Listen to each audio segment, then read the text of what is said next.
ये है तुम्हारा बेस्ट फ्रेंड। मनीष, तुम इसे अच्छे से सबक सिखाना, ये मुझे परेशान कर रहा था। अच्छा, अभी बताता हूँ इसे, मनीष ने कहा और आहान की तरफ गया। मेरी गर्लफ्रेंड की तरफ देखने की तुम्हारी हिम्मत भी कैसे हुई? तुम्हारी भी गर्लफ्रेंड है ये? तुम्हारे कहने का क्या मतलब है? नमिता का मेरे अलावा कोई और बॉयफ्रेंड है? आहान इन सब में नहीं पड़ना चाहता था, पर वो आदमी बार बार आहान से सवाल कर रहा था और नमिता वहां चुपचाप डरी सहमी खड़ी थी। अब आहान क्या करेगा? क्या वो नमिता का सच बता देगा या उसे बचाएगा? जाने दो मनीष, क्यों इसके मुंह लग रहे हो? नमिता ने हड़बड़ी में कहा। शौर्य सिर्फ गिल परिवार का उत्तराधिकारी था, पर मनीष अंडरवर्ल्ड की दुनिया से ताल्लुक रखता था। नमिता जानती थी कि अगर आहान ने सच बता दिया तो मनीष उसे कभी माफ नहीं करेगा। तुम चुप रहो, मनीष ने नमिता को घूरते हुए कहा, फिर आहान की तरफ मुड़ते हुए कहा, हाँ तो क्या कहा था तुमने? मैं इसका बॉयफ्रेंड हूं? इस बात से तुम्हारा क्या मतलब है? कुछ नहीं, बस कुछ देर पहले मैंने इसे मेरे रिश्तेदार से बात करते हुए देखा था। उसने आपकी गर्लफ्रेंड को बेबी और डार्लिंग भी बुलाया था। क्या तुम मुझसे झूठ बोल रहे हो? आहान ने फाइनली अपना पल्ला झाड़ते हुए कहा, मैंने कोई झूठ नहीं बोला है। चाहो तो जाकर होटल का सीसीटीवी चेक कर लो। जैसे ही नमिता ने सीसीटीवी का नाम सुना, उसके चेहरे का रंग उड़ गया। उधर मनीष नमिता के चेहरे का रंग देखकर समझ गया था कि आहान सच बोल रहा है। मनीष, मेरी बात सुनो, मैं उसे पसंद नहीं करती, मैं बस आपसे प्यार करती हूँ। मनीष, मुझे माफ कर दो, मुझ में लालच आ गया था, please, I am sorry. Manish के मन में नमिता के लिए फीलिंग्स थी। ठीक है, इस बार मैं तुम्हें माफ कर रहा हूँ। ये सब देखकर आहान को हंसी आ गई। उसे लगा कि मनीष ने नमिता को बहुत हल्के में माफ कर दिया था। आहान से रहा नहीं गया और उसके चेहरे पर हंसी आ गई। आहान उन्हें इग्नोर करके वहां से जाने लगा तो मनीष को सहन नहीं हुआ ये सब। उसने तेज आवाज में कहा, भाई रुक जाओ। आहान रुका और बहुत कामली उसने कहा, जाने दो। नहीं जाने दूंगा। तुम्हारा ये एटीट्यूड मुझे बिल्कुल पसंद नहीं आया। तुम जानते भी हो मैं कौन हूं? मनीष को अपने पावर्स पर बहुत गुरूर था।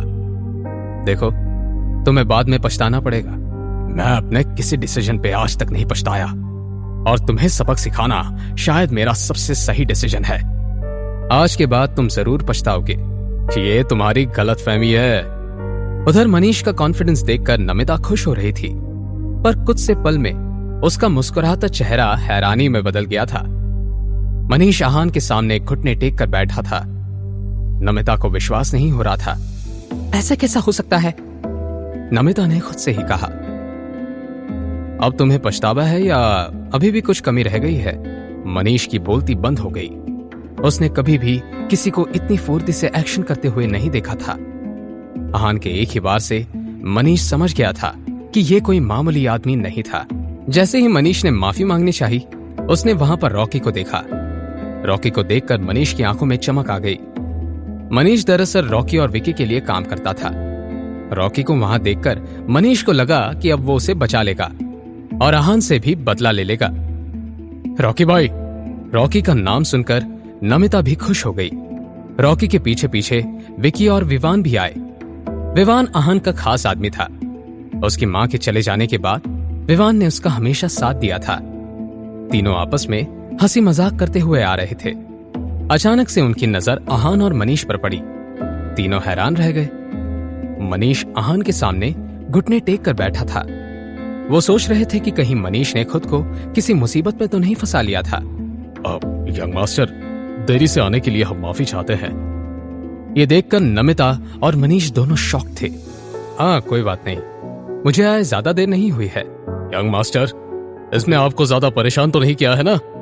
ये मेरी गलती है। आप इसे जो सजा देना चाहे वो दे सकते हैं। उसकी जरूरत नहीं है। ज्यादा कोई बड़ी बात नहीं हुई है।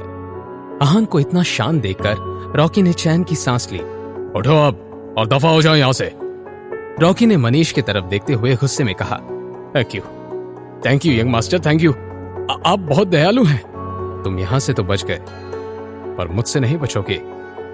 यंग मास्टर को परेशान करने के लिए तुम्हें जरूर सजा मिलेगी। सजा भुगतते हुए सोचना तुमने क्या किया है। हाँ रॉकी भाई, मैं ध्यान रखूंगा। चलो, हमारा काम ज्यादा इंपॉर्टेंट है। और जी यंग मास्टर। रॉकी, विकी और विवान ने अपनी सहमति देते हुए कहा और आहान के पीछे पीछे अपनी स्वीट की तरफ चले गए। इन सब में आहान ने नमिता की तरफ देखा भी नहीं था। नमिता अपनी बेवकूफियों के लिए शर्मिंदा हो रही थी।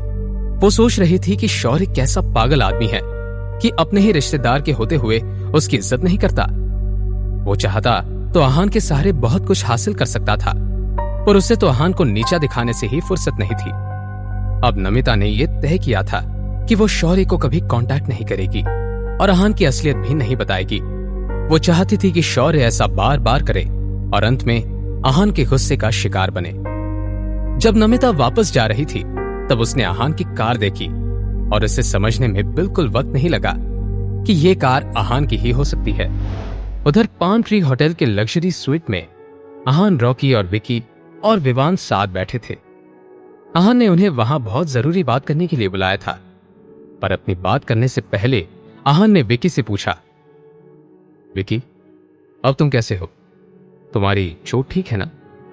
यंग मास्टर, मैं बिल्कुल ठीक हूं। आहान ने सेटिस्फैक्शन में अपनी गर्दन हिलाई और फिर रॉकी और विवान की तरफ देखा। क्या तुम एक दूसरे को जानते हो? हाँ, मैंने मास्टर विवान का नाम बहुत सुना है, रॉकी ने कहा। विवान को देखकर रॉकी और विकी दोनों भी हैरान थे। उन्हें समझ नहीं आ रहा था कि आखिर आहान शिमला शहर में और किन किन को जानता था। विवान भी एलीट फैमिलीज में से था। उन्हें नहीं पता था कि आहान और विवान एक दूसरे को जानते थे। आखिर आहान किस किस को जानता था? उसने इन तीनों को क्या जरूरी काम से बुलाया है?